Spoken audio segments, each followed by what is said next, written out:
Hello, YouTube. I've been tasked with creating a made-up phylogenetic tree. So what I came up with is this here.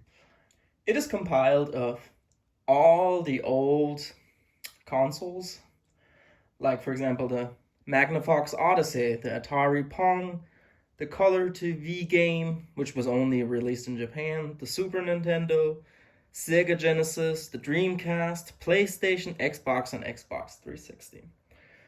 Now, as you can see, following from the most common ancestor of all of them, we go to the rooted out group of the Magnavox Odyssey.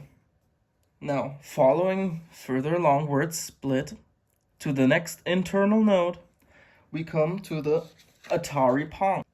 Going back a little further to the next internal node, we go up and suddenly we have another split in here, which is between the Color TV game and the Super Nintendo.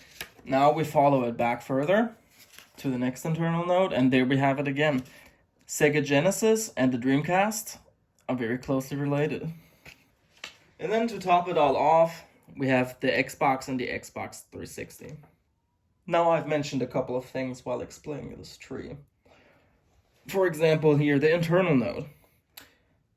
The internal nodes is where the tree splits and cladogenesis happens. Cladogenesis is when it splits into two distinct lineages, like as I said before here. Closely related still, as they're both Nintendo, but one is the Color TV game and the other one is the Super Nintendo. Now we also have anagenesis.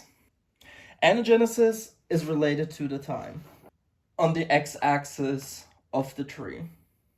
Anagenesis is how the population evolves over time.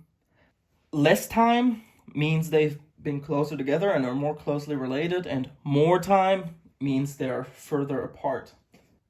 Since we really have no way to know when the original group split in the internal nodes, we will use operational taxonomy units to determine how closely related they are.